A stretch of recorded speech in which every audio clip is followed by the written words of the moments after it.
तस्य धीमहि धियो यो नः प्रचोदयात्। ॐ विश्वान्देव सवितुर्दुरितानि परासुव यद्भद्रं तन्नआसुव।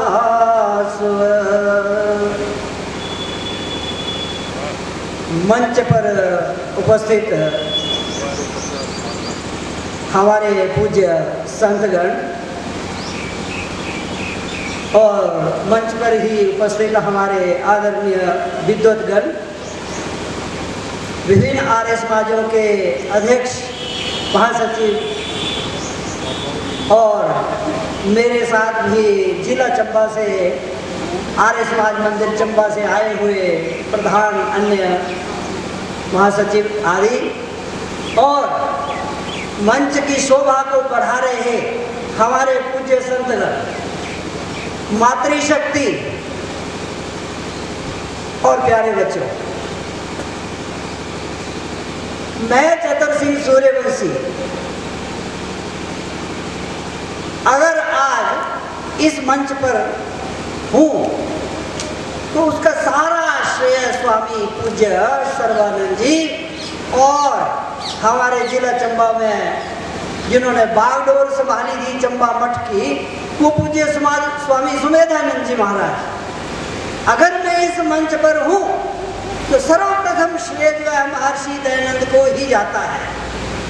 और उसके पश्चात ये जो वट वृक्ष तैयार किया स्वामी सर्वानंद जी ने, और हमारे चंबा का जो एक बहुत बड़ा वट वृक्ष पनपा दिया है स्वामी सुमेधानंद जी ने, इन पूज्य चरणों की वजह से मैं चतर सिंह सूर्यवंशी बना।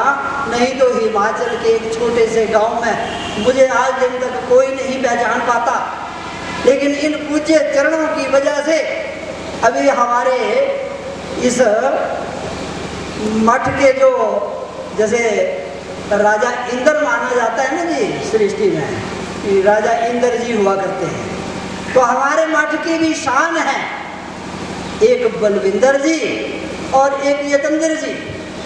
ये विद्वान लोग हैं। इन्होंने मुझे बोला विद्वान, लेकिन मैं सिंपल एक मामूली शास्त्री हूँ। हाँ, दयानंद मठ से स्वामी सुमेधानंद जी का शिष्य, और मुझे फख्र होता है कि चंबा जैसे एक पिछड़ा जिला में एक ऐसा सन्यासी, निर्भीक सन्यासी, जिनको पूज्य स्वामी सर्वानंद जी भेजते हैं कि आप जाओ, चंबा में जाओ और वहां धर्म का प्रचार करो। सोचिए 80 और 70 के दशक में क्या हालात होंगे चंबा के, कि अभी भी डबल लेन रोड नहीं है वहां। हम ये सोच सकते हैं कि 70 के दशक में पूज्यपाद स्वामी सर्वानंद जी ने अपने शिष्य स्वामी सुमेधानंद जी को बोला कि चंबा जाओ और वहाँ के लोगों का उद्धार करो, क्योंकि उस वक्त कुछ एक लोग हिंदू धर्म के छोड़ करके और अन्य मतांतरों में जा रहे हैं।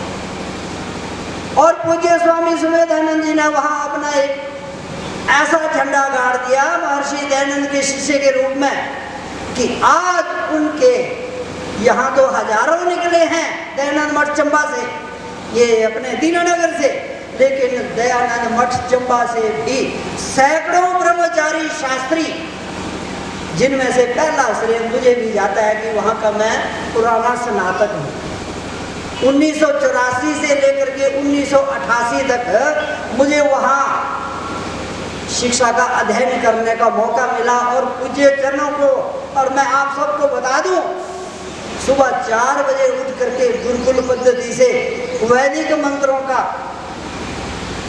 स्वाध्याय करके, बोल करके, और रावी नदी के सुरम्य तीर पर जा करके नहा करके उसके पश्चात शिक्षा को ग्रहण करना बहुत बड़ी बात थी।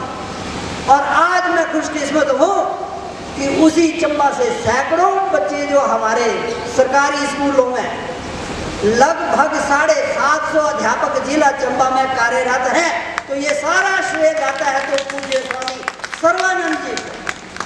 और मैं इन्होंने ज्यादा तारीफ कर दी, लेकिन मुझे भी अगर ये 6 बार जिला चंबा का अध्यक्ष पद का अगर अध्यापक साथियों ने 6 बार मुझे पिछले 20 वर्षों से जिला चंबा की कमान दी है, तो सिर्फ एक ही है।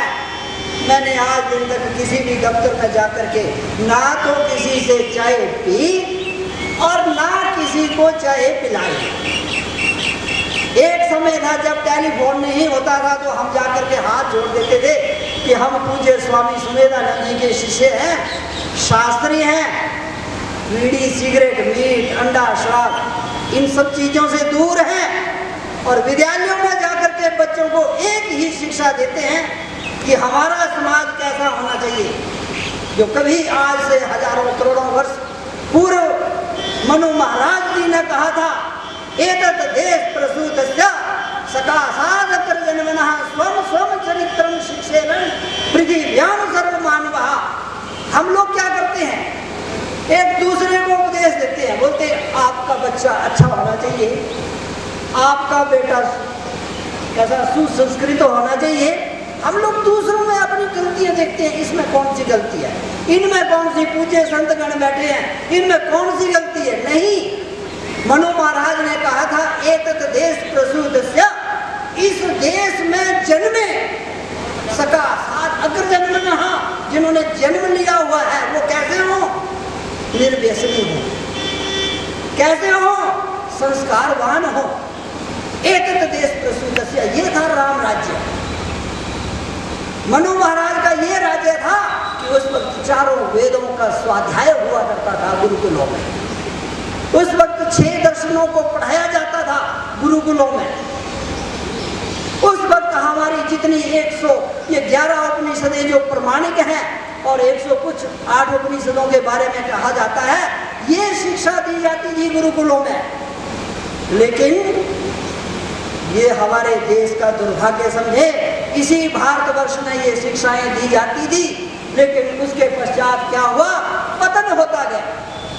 और ज्यादातर महाभारत काल के पश्चात, उससे पहले क्या विद्वान लोग रहते थे, कैसे गुरुकुलों में शिक्षा ग्रहण करते थे। एतत् देश प्रसूतस्य सकाशात् जन्मनः स्वम स्वम चरित्रम, दूसरों के चरित्र को नहीं कि इसका चरित्र कैसा है, इसका चरित्र कैसा है, नहीं, स्वम स्वम चरित्रम शिक्षेरन्, अपने चरित्र की शिक्षा लें हम लोग। हमारा चरित्र कैसा होना चाहिए।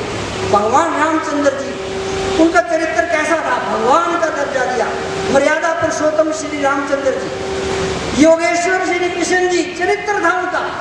आज आर्य समाज यही बात कहता है कि चित्तर की पूजा ना कीजिए, ये शॉर्टकट मेथड शुरू कर दिया।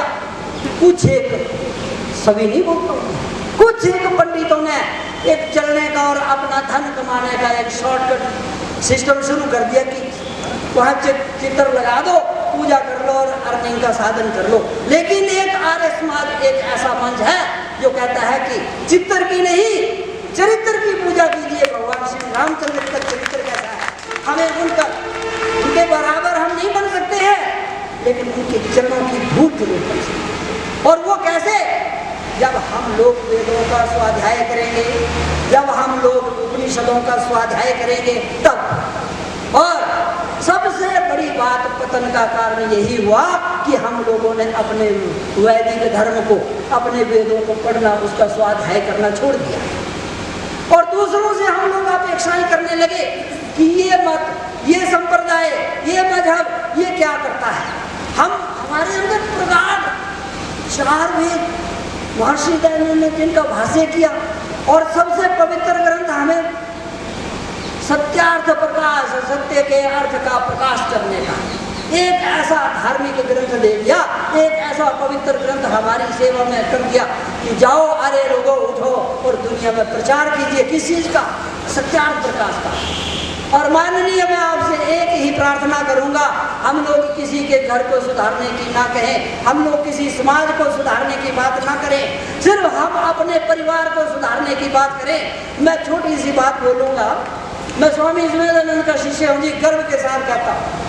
स्वामी जी ने 1984 में मुझे जब एक ही बात बोली कि बेटा कुछ नहीं चाहिए, जितने मंत्र जग माही गायत्री सम कोई नाही, दुनिया में जितने भी मंत्र हैं गायत्री के समान कोई भी मंत्र नहीं है, तो हम अगर में जाए ही क्यों?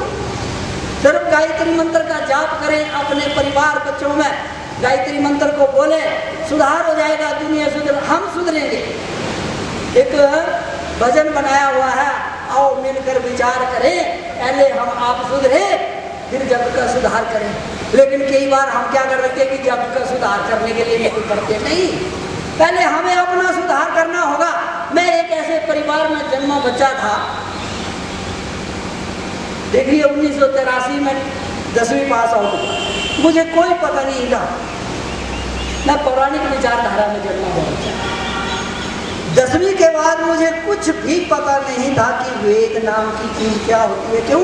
क्योंकि गांव में तो एक ही है, मंदिर बन गया, वहां जाकर पूजा पाठ करने की हो गया। और जैसे ही मैंने पदार्पण किया 1984 में, स्वामी सुमेधानंद जी ने कहा, जितने मंत्र जगमा ही गायत्री सम कोई नाही, बेटा गायत्री मंत्र का आप जाप करना, इसके अलावा कुछ नहीं है। और मेरे मन में बस गई बात। 1984 से लेकर के आज दिन तक मैंने किसी को कुछ नहीं बोला। हम लोग रावी के किनारे जाकर के बैठ जाते थे पूज्य चरणों की छाया में, और कल कल बहती हुई नदी, और वहाँ जाकर के एक कंपटीशन होता था हमारा, 1000 गायत्री मंत्र बोल करके उठेंगे, 108 बार गायत्री मंत्र बोलेंगे फिर उठेंगे। और मैं ऐसा अड़ियल था कि 108 गायत्री मंत्र पानी इतनी दरिया में साइड में बैठते थे, बीच में नहीं, क्योंकि बहुत बहाव है रावी नदी का, तो साइड के पानी में, इतने पानी में बैठ करके और बैठ जाना, चौकड़ी मार करके 108 गायत्री मंत्र का जाप करेंगे सुबह, 108 गायत्री मंत्र का जाप करेंगे शाम को। कंपटीशन था, और वो भावना किसने जगाई? पूज्य जगना। मैं आपसे भी आह्वान करूंगा, हमारे सारे आप पूज्य हैं, बच्चों के अंदर वो भावना प्रज्वलित कर दो। कोई जरूरत नहीं है कोई किसी को भी कुछ बोलने की, एक ही भावना कि जितने भी मंत्र जगमा ही गायत्री सम कोई नाही। पूज्य स्वामी जी क्या किया करते थे, वहाँ पारा चिनारी मान्यवर, पारा चिनारी लोग रहते हैं वहाँ, जो पाकिस्तान से उठ करके आए, और काफ़ी जनसंख्या। स्वामी जी ने, उनके यहाँ क्या हुआ करता था कि हफ्ते में 2 बार तो मीट अवश्य खाएंगे। मेरे को स्वामी जी साथ ले जाते थे हवन करने के लिए, और बोलते थे, सूर्यवंशी बेटा ये लोग मांस छोड़ नहीं सकेंगे, हम विरोध नहीं करेंगे, लेकिन एक बार इनके घरों में जाकर के और मातृशक्ति के अंदर हम लोग वो भावना जागृत करेंगे, क्योंकि परिवार को ले जाने के लिए मातृशक्ति